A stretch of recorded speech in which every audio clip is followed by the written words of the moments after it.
in that case, I will start the first official presentation of ESUG. This is Pharo 14. So thanks all the members of the consortium. This is super nice that we have this support. Pharo 14, I tried to summarize it and I said, oh wow, we did all that stuff. So this is the same as ESUG. Every year I think, oh yes, we have a really great program. It will be difficult to have a better one next year. And it's happened all the time. And for Pharo, this is the same. So Pharo 13, we did a lot of work. And then I was like, oh yes. And then again, so for this version, we did a lot. And I will try to show you what we did. When I said huge, yes, you don't know what we are doing. That was really crazy. I will try to show you a bit because we started to dig and then we ended up in China, you know? It was like, and I can tell you, I was like, when do we go back to France, please? Because we went too deep, but we had to do it. I will explain you why. So basically we work on the process CI, CD, on the Pharo infrastructure, command lines, on debugging, on compiler, on spec, on tools, and on all the UX bug fixes and things like that.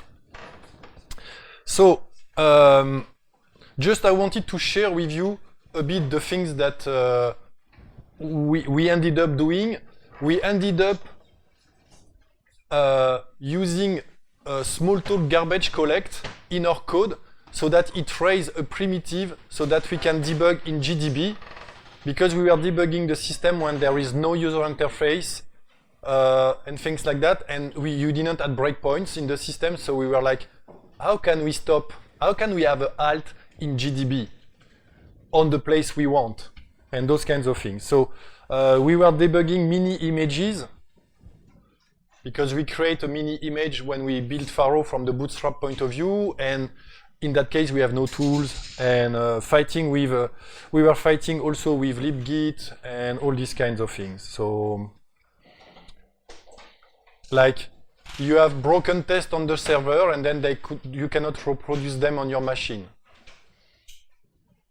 8 hours of trial and error to find how we can reproduce this. Anyway, so process. So. There was a problem in Pharo that when you have a baseline, you load it, okay, when you load the baseline, you get all your package and the test. It works, this is great. Now, one of the problems is that as soon as we integrate the system in Pharo, we were not really using the baseline or we were not testing the baseline well, so some baseline got shaky with time and then not completely accurate, and then this means that it's like, okay, suddenly you get hidden dependencies because you load the code correctly, you load the other one correctly, but the user is relying on that the previous one was loaded, and he said, okay. So we were creating hidden dependencies without paying attention. So we got tests, but they were really painful. We got tests that describe the architecture of Pharo in terms of packages, and then after you have to maintain the test because this was hard-coded. This package depends on this and this and this and this, and it was terrible. So it was very static. So now we want to have modularity by construction. So I don't know exactly what Guichet will show you, but I just want to give you some hints. Our goal, this is really to validate all the baselines. And you see, this is what's happened now. So this means that here we bootstrap Pharo. So the bootstrap of Pharo creates a mini image where you don't have the compiler. We load the compiler in a binary format so that we can load the rest and compile the rest.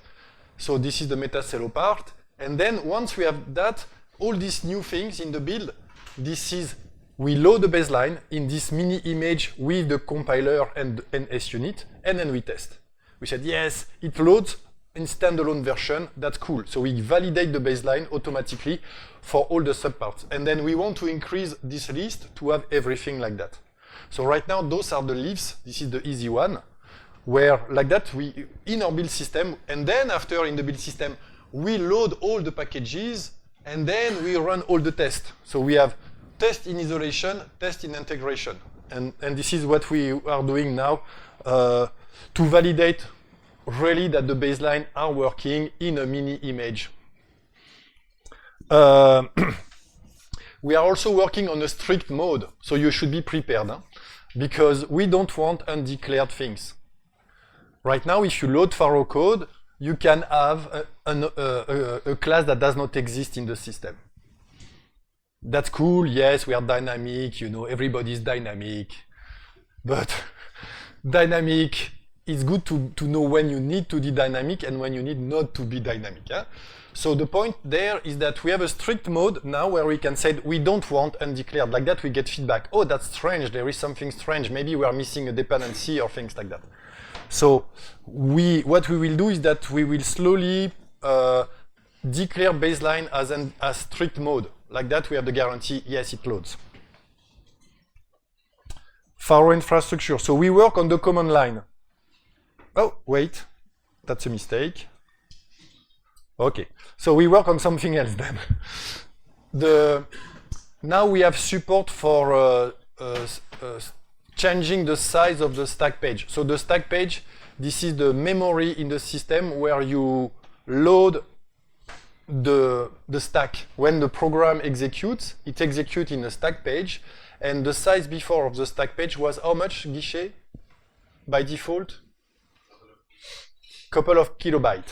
So this means that if you remember the talk of last year of Guichet, because people said, why when I have an endless loop, when I press control dot, it does not stop? Oh, it does not stop because when you have no memory and then you ask to represent the stack, then there is no memory, then the system starts to say, oh, you know, oh, the stack page are full, so what should I do? Oh, I reified the context in memory. Yeah, but there is no memory. Oh, and then it loops forever like that and die. You know? So last year, Guichet explained that well, with all kinds of screen full of pop-ups and things like that, of emergency. So what we have been doing, this is now you can allocate large stack pages, and then you can enable the fact, and we will enable it by default when Pharo 14 will be released, that you can interrupt the things. Because since there is more space in the stack page, then there is not this emergency to say, oh, I don't know what to do with the stack. I will move that in memory. Yeah, but there is no memory. So like that, you don't move in memory that you don't have. And then you can interrupt. So this is what we said. You can now on the startup, with the latest virtual machine, define and control this size. So command line. So for the one of you that look at the command line, it was super strange and even stranger. And everything was ad hoc, so we clean everything. That's simple. We just throw away everything and we restarted from scratch. Now we have one unique command line handler. All the commands has been rewritten with clap. So clap, this is a higher way. It's a higher abstraction way to describe the command line or that you want. And there is one by default that is called clap command line handler that you can use, and then you can start from the subclass and check how this is done if you want to extend that. And for the people that do not like clap, I know some of them, or that want to do things without clap, because when you are in a mini image and there is no clap, you still want to interact with the mini image because there is no UI. So the only thing that you can do, this is socket or command line. So you have this low-level entry that is called perform. So you see here I can say perform, and it has a really strange syntax that you can have a kind of a global and a message selector with argument. And with that, you do everything you want. So this means that you can we use that to debug images, because this was the only thing that we had. So, and now everything is clean and nice because it was like a real mess. The story around the compiler. So, you know, every year there is a guy, oh yes, I want namespace in Pharo. When do we have namespace in Pharo? So, this is not that we do not work, you know. This is that this is difficult. Having namespace is easy. Having namespace with extensions and also component model. So, Huh? Yes. So, Guichet will give. It's written here. You will have to look at. So we did a lot of experiment since 2 years at least, 3 years maybe, and then we ended up having modules where you can have a new compiler that is loaded in the module, the test of the new compiler that are in another module, and that you can recompile the new compiler with itself in a third module. So we have all this stuff. And then suddenly everything collapsed. This is like when everybody was asking a two-button mouse in Apple, and they did not do that, they did the magic mouse. Okay, we are not going to do namespaces. We are going to do something else. Exactly. Exactly. And then the idea there is we could not do anything much more because we could not debug the system. Because the system thinks that there is one compiler, the compiler. Everybody knows the compiler. You are a compile method, give me the compiler. You are a class, give me the compiler. And said, yeah, but we have another one. So this means that we have escapes. So this means that each time we try to control that in the new module system, we can control the compiler because, you know, we did that because we want to clean the bootstrap of Pharo because the bootstrap of Pharo is on Pharo 10. And then we are in Pharo 14, so we want to move up. And then we were like, okay, and you don't want to change the bootstrap every time because this is something complex. So each time we change the compiler in Pharo, we don't want to have to fix the bootstrap. So we said, okay, we want to have the compiler of Pharo 10 in a module and be able to compile the normal code of Pharo in Pharo 14. Why we cannot do that? Because there is the compiler. And the compiler was really present, you know, like everybody thought that there is only one compiler. So the compiler should be optional first. You know, in VisualWorks they have that, so why we cannot have that? And we should have compilers versus the compiler. And this is what we were doing, so that's the bootstrap, the scenario that we really wanted. Of course, this is really a global hidden variable, and if you want to have fun, for example, in Pharo, and you want to save your code before, try to modify a method of the IR to see if you don't end up in a def recursion. So this means that there is code that we cannot recompile because when we recompile, it calls the stuff and then at the end you collapse. We want to have multiple compilers and modules for being able to change the compiler in a much simpler way. There were layers violation everywhere, 10 different ways to add a method to a class, because 10 is good, you know? We have, for the people that knows the small talk system of the 80s, the ugly requester. So what is the requester? The requester, this is an object that is invoked by the compiler to put some stuff on the UI. We don't want the requester. The compiler should not be aware of the UI, period. So we kill it. So what we did is that we split the compiler into an evaluator, an interactive API. Basically, if you want to have interaction, then you manage the interaction, the compilation, we clean the API, we clean the client, we put layering in place. Now the compiler returns a result. As a result, a compile method and metadata, which is nice. We introduced a method installer that are silent, like don't raise announcement all the time, please. Do something special for us because we had traits need an installation that is different than announcing that is different from silent. So now we have the concept of installing a method and everybody should use that and not reinvent its own. Our long-term goal here is that we should be able to ship Pharo without the compilers, without even the tools, and this is a step to go there. In particular, we should be able to debug without the source. Why can't we debug without the source? We can. So now, you see, just a question for you. The compiler has plugin that will optimize differently the methods. The question, this is, if I give you a compile method that has been compiled by something and I don't have the metadata, how can I know as a debugger that I should interpret the bytecode in a special way. So I'm in the dark. So, no, maybe I should debug like that, maybe.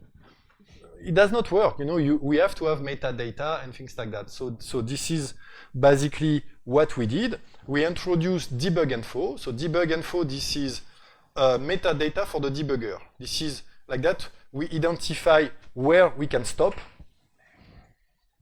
And then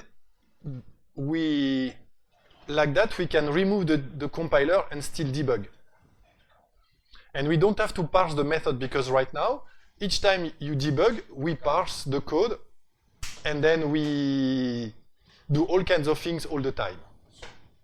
So doing that, we clean context, compile methods, instruction stream API, all kinds of things. Now, one of the questions that we ask ourselves, this is, if this is 2K per method, where should we store that? Because this is metadata, huh? So you know, you should know at which bytecode should we step? Are we allowed to stop? So we said, okay, if we put that in the image, we have 140,000 methods, it does not scale. And especially for liveware people, that would be a huge system. So what we said, okay, we will store the metadata in the source file. We could store that into a separate file, but in the source file. So did you look at the way the source code was managed in Pharo? Okay, there was a global variable with source array at 1, source array at 2, and source array at 1 is the change, and source array at 2 is the source, and then you go and... Oof. So, guess what? We cleaned the source management. I will not tell you, but there were multiple loading logic, saving. It was painful to debug, because when you debug that guy, this means that you don't have the source code. So you're like, okay, and sometimes the system asks the source code to show you information. So suddenly you are in an endless loop. So all this stuff is cleaned. So we did a massive cleanup.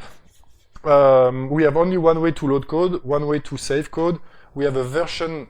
Now the source code is as a versioning system, you know. Like that you have a version, you know, okay, this is version 2 dot blah blah, and like that the system can say, oh, if this is 2, I should call this parser, if this is 1, I should call that parser and do this logic. Having a version that looked like something useful. Huh?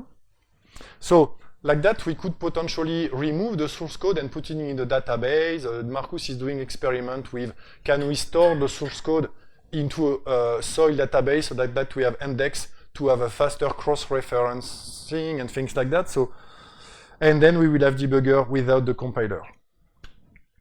So for the debugging, we did something because, you know, we work a lot without UI. And, you know, this is what you get. And you're like, oh, God. Okay. And now we have, so you don't see it well, but we have a textual command line based debugger. Like that, you can set step. I want to put a breakpoint and things like that. So like that, we can do something. It was really alpha a month ago, but we already use it to fix some bugs. And we will improve this guy because when we need it, this is super important. On the level of the tools, so the Spec news. So we are still continuing our journey to get away from Morphic. So, but we still have missing element. So we have an alpha version of the code editor and the presenter. We did refactoring command migration, layout fix for Morphic because, you know, Spec needs Morphic still. We have a much better tree list filtering behavior. We have now dialog models and things like that, request. So this means that you don't have to use UI Manager anymore. You have all the logic at the application level, cleanup for the action and command. And then we continue migrating tools to Spec. The settings browser, this is the latest one that has been migrated. The Finder has been rewritten from scratch. And the method browser. So now we have a new method browser that Cyril will show. We got improvement on the file browser, the Finder, okay, of course, the transcript. We got something that is called ST Pulse. So this is the new Spotter UI. So like that, you know, in the past, we had always the window first, and then the class, and then some people use the class, never the window, and others use the window, never the class. Now you can customize. You can say, if your flow is to use window, to check the menu and things like that, then you can have it. And then we work a lot on refactoring. Cyril will show that, but the idea is that now, when a refactoring cannot be applied, the system will propose you all kinds of different things, like apply another refactoring, do it anyway and break the system. If this is what you want, why not? Because I do that often, or just browse the system. So that's what this is what I was saying. So basically, before the refactoring had the UI logic, and now we have the driver, and a driver is the guy that drives your interaction. So like that, it knows, oh yes, maybe the guy, and you don't have a mapping 1-1 between the refactoring and the driver. The remove class can really said, oh, there is still an instance variable. Do you want to move it above or not? Do you want to push it in the subclass? And those are different refactorings. The new method browser, so it is completely spec-based, and it supports tabs. You can switch the layout because some people like it like that, and we like it like that. And before it was shaking because Morphic was like doing something like that sometimes, and it was really annoying. So you see, so this is the new method browser. You can run the test from within. You can do all kinds of things, and then we will be still improving it. The lesson learned is that it takes a lot of time to do a tool that is okay. You know, this is approximately 3-4 months of work, and try and say, no, we don't like it like that. Why do you do it like that? And then change and give feedback. And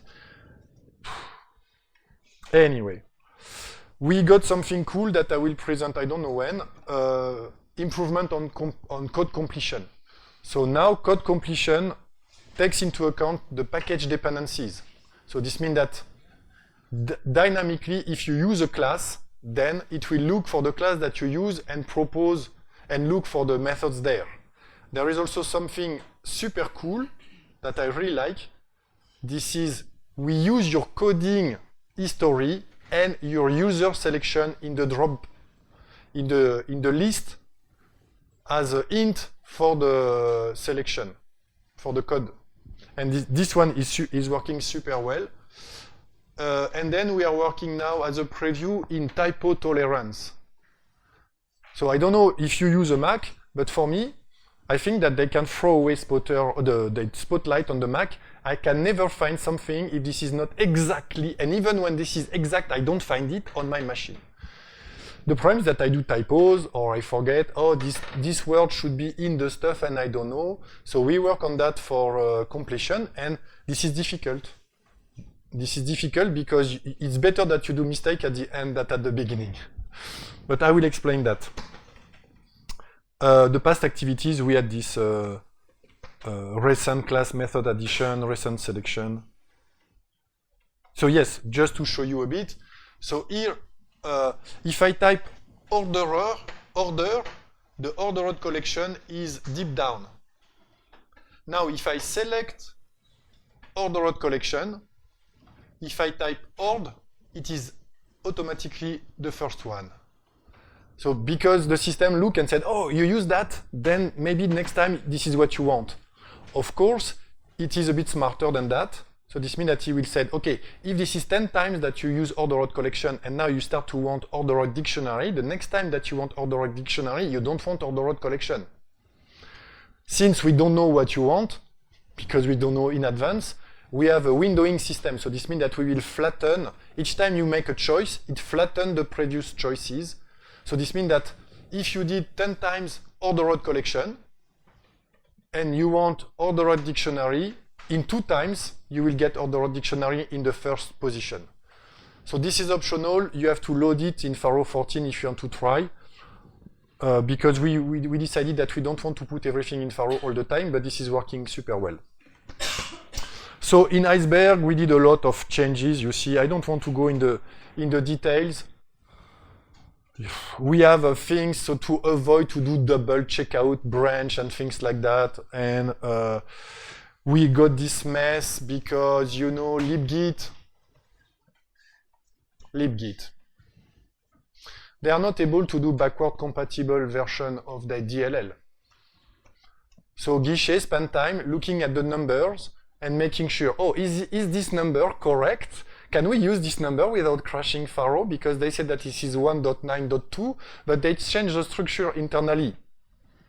And guess what? You have a pointer in something that is not good, so maybe they should do backward compatible things from time to time. It will help us. So we clean a lot of things. We got improvement from the UX. What we try to do, this is that if you choose something next time, you propose the things that you choose and things like that. So if you see places where we are still missing that, please let us know, because this is really frustrating when you have to do 10 times the same thing and the system does not know that your previous answer. Test. We started to introduce a test runner object. This is not a UI guide, this is an object. Because this is missing from SUnit, we did it in a backward compatible way. So this means that everything that you do on test will continue to work, but the idea is that the test runner should be responsible for shuffling the test, for reporting information. Okay, is it in XML or in I don't know what? Because right now we have a duplication. When we run the test on the server, this is not the same logic that SUnit, because long time ago somebody forked it, and then we live with that. The idea is that we want to reunify everything, and the test runner should have the responsibility to run the test, and not run in the test case or in the test result or something, so a strange place. Now, we introduced recently the fact that we can get the same random seed on the server and that we can replay locally. Because before the seed was per package, now this is per complete session. Like that, we can have the full reproducibility of the test execution. From the VM side, there was a lot of work.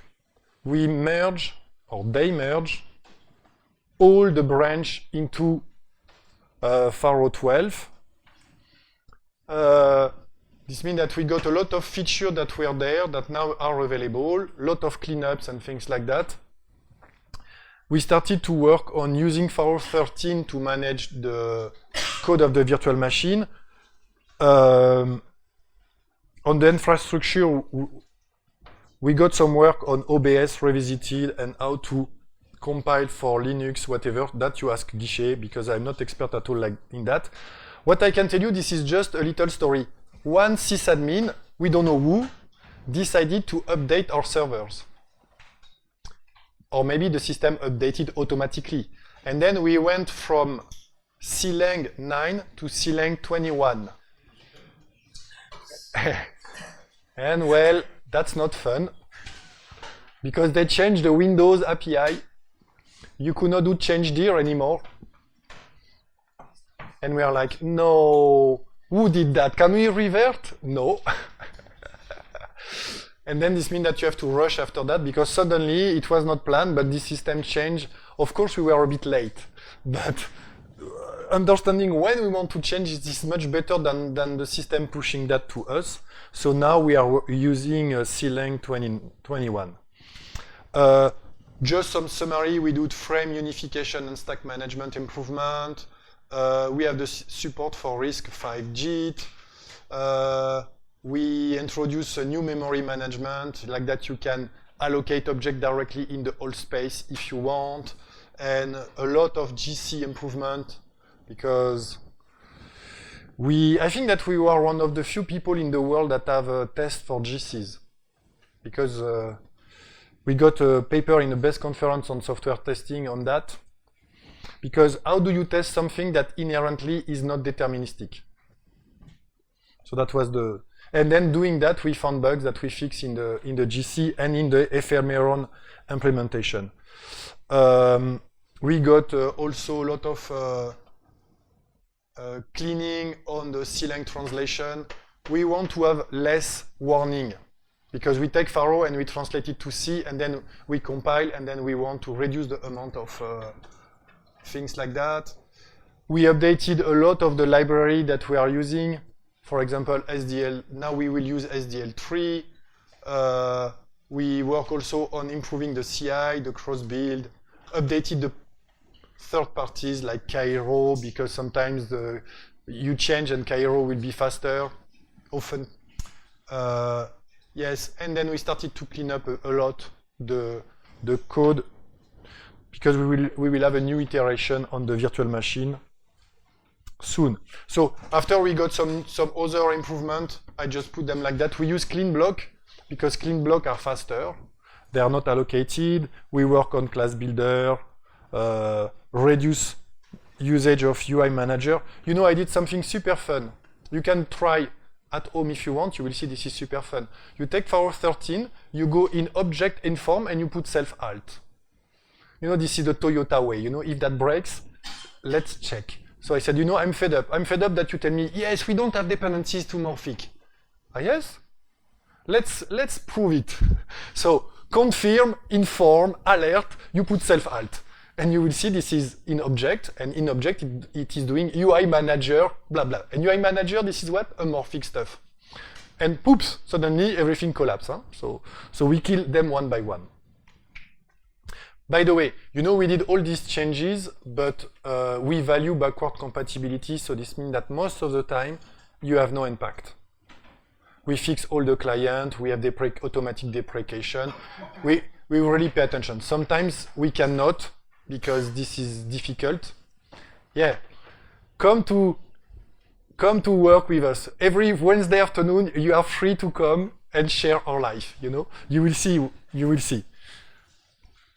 We missed something. We missed Toplo. The goal was to have Toplo, the new widget set, in Pharo 14.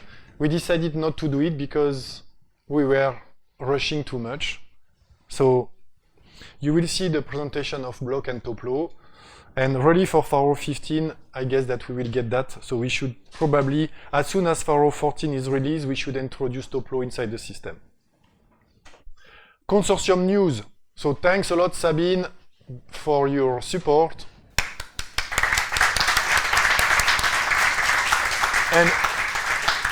And also, I don't remember his name, sorry.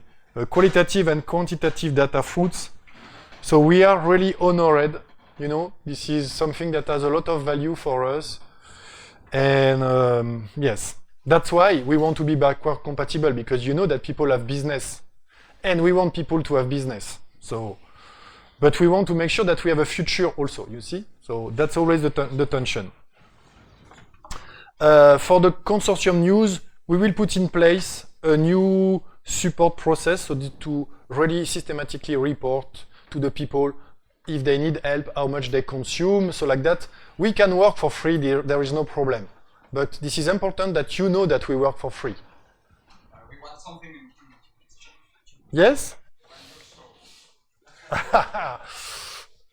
Okay, and this is the end of my talk. By the way, something that I forgot to say is that you have nail,